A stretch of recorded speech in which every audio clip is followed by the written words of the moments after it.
Keys to success in selling.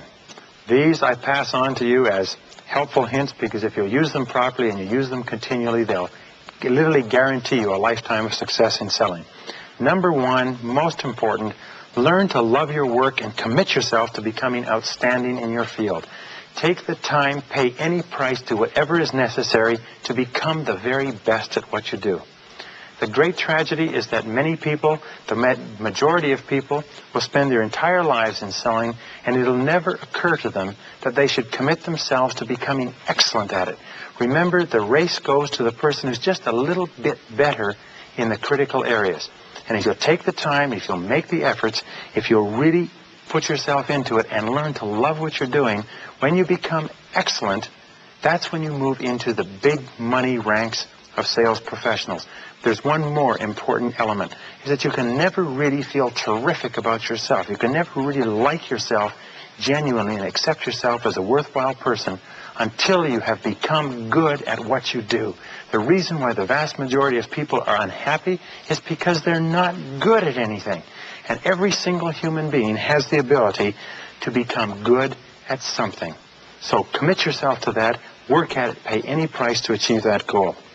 Number two, decide exactly what it is you want in life. Set it as a goal and decide the price you're going to have to pay to get it. Remember, nothing worthwhile ever comes without sacrifice. The great majority of people, less than 5%, probably less than 3%, never decide what they want in their whole lives. They spin their wheels, they work hard, they are frustrated, but they never set a goal or a target. That's why it's so important to write it down in detail. Think about it every single day. Get a clear mental picture of it and hold it in front of you. A person should be able to wake you up at 3 o'clock in the morning and say, what is your major definite goal in life? And you should be able to tell them that instant. Number three, back every goal and plan with persistent determination and indomitable willpower. Put your whole heart and soul into your success. Don't hold anything back and don't let anything stop you or discourage you. Remember this, is that your level of persistence in the face of adversity and setbacks and disappointments is your exact measure of your belief in yourself. You can tell where you're going to be in 1 year, 2 years, 3 years by how well you respond to the inevitable adversities, rejections, disappointments, deals that fall through every single day in selling. And remember that circumstances do not make the man, they simply reveal him to himself. All adversity does is it shows you what you're made of. And you can tell how successful you're going to be by how well you bounce back. As Charlie Jones says, it's not how far you fall, but how high you bounce that counts. Resilience, flexibility, the willingness to bounce back, to take the hard, rough shocks of selling and to keep on keeping on is one of the key characteristics of successful men and women in every field, especially in selling. Number four, commit yourself to lifelong learning. Read, listen to tapes, attend seminars, attend courses, and never forget that the most valuable asset that you'll ever have in your life is your mind and what you put into your mind. Now, this is so important because when we start off in life, the fact is that we start off with a limited amount of practical knowledge or knowledge that we can use to the benefit of other people. As we learn, we become more valuable. The more knowledge we put into our minds that can be applied to practical purposes, the more our rewards will be, the more we'll be paid. And as we go through life, as we gain more experience, as we read more books, as we listen to more tapes, as we attend more courses, our knowledge grows and our rewards in life grow. But there's one very dangerous thing with this pot of knowledge that we have, or this bucket of knowledge, is that it has a steady leak in the bottom. And that if we are not continually learning more, we are not staying constant with the knowledge we have. The knowledge we have is actually diminishing. And the incompetent person of tomorrow is the person who has stopped learning. The illiterate is the person who is no longer learning and growing and increasing their value every single day. So remember, never stop learning. The day that you stop learning is the day that you start decreasing your rewards. You start suffering frustration and lower levels of satisfaction. Learn something new every day. Practice something new every day. Make yourself a lifelong learning organism and never stop. Use your time wisely. Well, I've said that often enough. Always ask yourself this question, the key question to time management. What is the most valuable use of my time right now? What is the most valuable use of my time right now? This is the most important single question in managing your time. If you can always answer that whatever it is, that's what you're doing. You're never wasting a minute. You're always spending your time on the most valuable use of your time. You'll never go wrong. Follow the leaders. Very important. Do what they do. Follow the ones who are going somewhere with their lives. Don't follow the followers. Make the decision to look at the people who are the very best in your field and decide to be like them. Get around them. If you want to know how to be a successful salesperson, find the most successful salesperson you know and go and ask them. Say, what books do you read? What tapes do you listen to? What can I do to be more successful?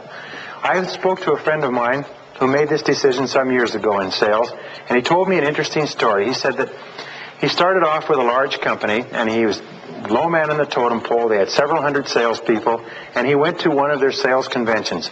And at the sales convention, he listened to the top salespeople in the company give their talks at the end of the year, receive their awards, and so on. And he sought them out, and he took a tape recorder with him. And he went to each one. That's all he did. He said, could I talk to you for a few minutes? I want to be successful like you. Could you tell me what to do? What books did you read? What advice can you give me? And you know something? They were shocked. Every case, they were surprised because they had been at the top, the creme de la creme of this company for years. And none of those hundreds of other salespeople had ever asked them. They had never asked. He listened. He took lessons. He took the books, and every year he went back. And this was over a course of about 8 years. Every year he went back, and he asked the top salespeople, how did you do it? What were the difficulties that you had? How did you overcome it? Have you read anything new? Have you listened to anything? Did you go to any courses? And he would go any distance to go to a course. He'd pay any price for a book or for a tape program. He did what they did. And within 8 years, he was up on the stage receiving the awards. He was up on the stage being the top salesperson and one of the top salespeople in the nation. And that's exactly the way every person does it.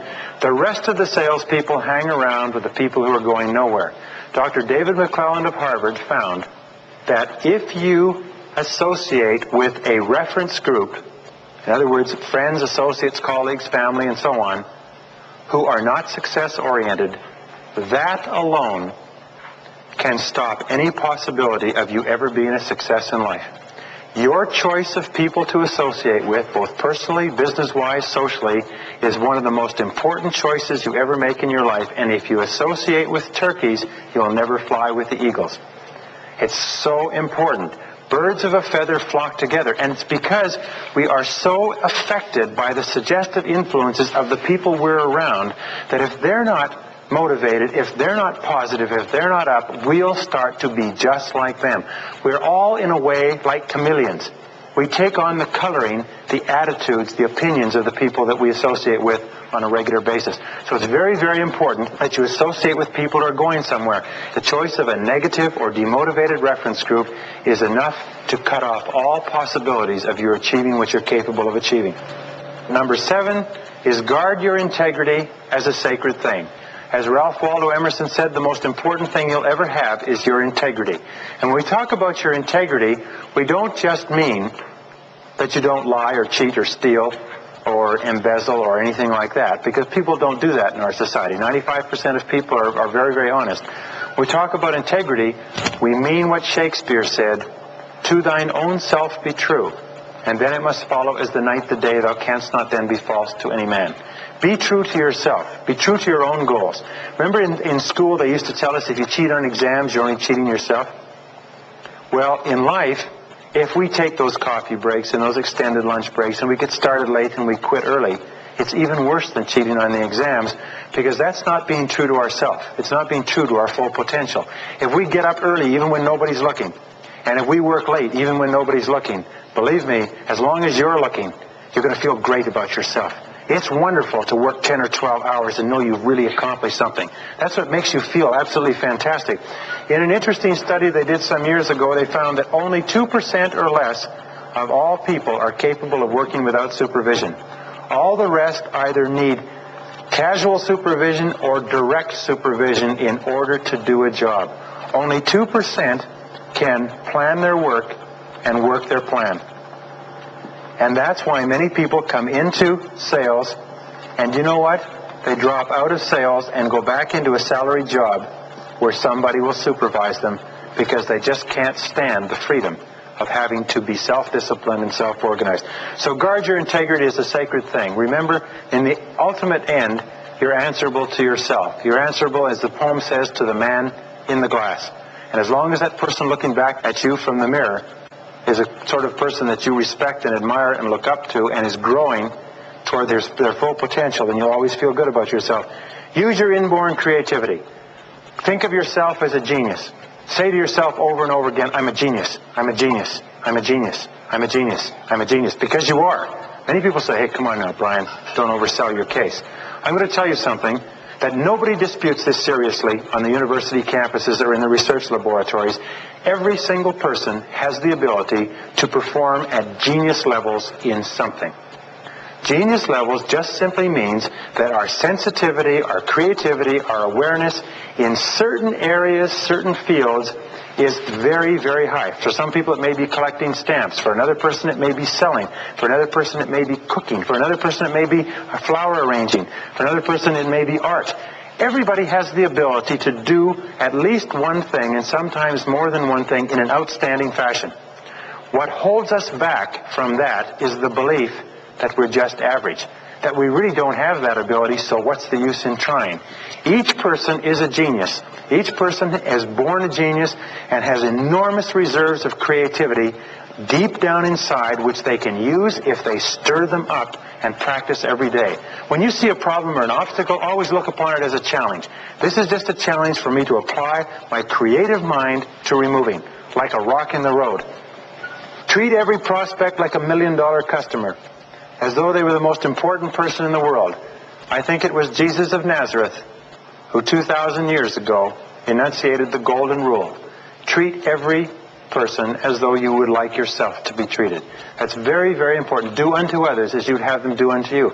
If you'll always treat your customers and always treat your employers and always treat everybody around you as though they were worth $1 million, because they are. You know, we consider ourselves worth $1 million. We consider ourselves worth far more than that. If you think of how much it would cost, if somebody wanted to say, look, would you sell me your heart? How much would you sell it for? Is there any price you would put on your heart? Now, we're worth an awful lot. We're worth an awful lot to ourselves. We can be worth an awful lot to the world, too. Treat every prospect well. And ask yourself this question with regard to that. And I think it's a great question. What kind of a company would my company be if everybody in it was just like me? It's called the Universal Maxim by Immanuel Kant. Conduct your life, live your life as though everything that you were to do was to become a universal maxim, and everybody was going to do exactly what you did. If that was to become the rule, as though you were the emperor and everything you did was to become a universal law for everyone else in the kingdom, just think of what kind of a standard of performance we would put on ourselves. And finally, I'll leave you with this: work hard and you will succeed. Work hard, and that is from Baron de Rothschild, one of his keys to success in life, one of the richest self-made men in the history of the world. He said, work hard and you will succeed. Not work hard and you might succeed, but work hard, work smart, put your shoulder to the wheel, start early and work late, and put your time in now rather than later. Let me just leave you with one last analogy with regard to hard work, and that is this. Does anybody know how to fly an airplane? Then you can relate to this. When you get clearance for takeoff and you pull onto the strip, you get your clearance from the tower over the radio, you've done all your check, and then you aim the aircraft down the runway and you put on full throttle, full blast, and you go whipping down the runway until you hit takeoff speed. The air lifts up the wings and the plane climbs, and it climbs to its flying altitude with the throttle on full. Isn't that right? You have to do that in order to get off the ground. You have to have full throttle in order to get off the ground. But you cannot maintain full throttle once you get off the ground, can you? Because it burns up the engine, it burns up too much gasoline. So when you get to cruising altitude, you pull it back a little bit. And you don't have to have it at full blast. This is the way life is. This is the way our sales careers are. To a certain point in our sales careers, we have to put on full throttle in order to take off and get to the height where we don't have to have it on full throttle, where we can back off and we have a little bit more time with our families, a little bit more time for holidays. But let me ask you the question, those of you who know how to fly, what would happen if we pulled back on the throttle while we're still on the ground? We would never get off the ground, would we? We would go down that runway forever. Now, there's 2 times when you have to work hard in your sales career, and you can pick the 2 times.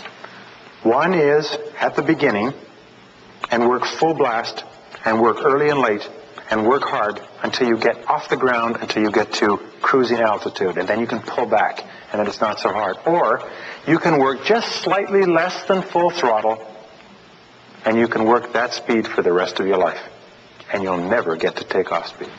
Now, that's a very subtle distinction. You understand what I'm saying? It's terribly important that if you'll work full blast for a certain period of time, pretty soon you'll get up there. But if you hold anything back, at least at the beginning, especially at the beginning, then you never do get to the heights that you're capable of reaching. So finally, I leave you with that, is work hard and know that good times and bad, if you will work hard, if you will work smart, if you will plan your presentations, if you'll ask the person to buy, if you'll manage your time well, if you'll work on your own self-esteem, if you will read and learn and grow as a person, you can become one of the great ones in selling. You can become one of the best ones in your field, and you can get all the joy and satisfaction and material rewards that you could possibly ask for in life.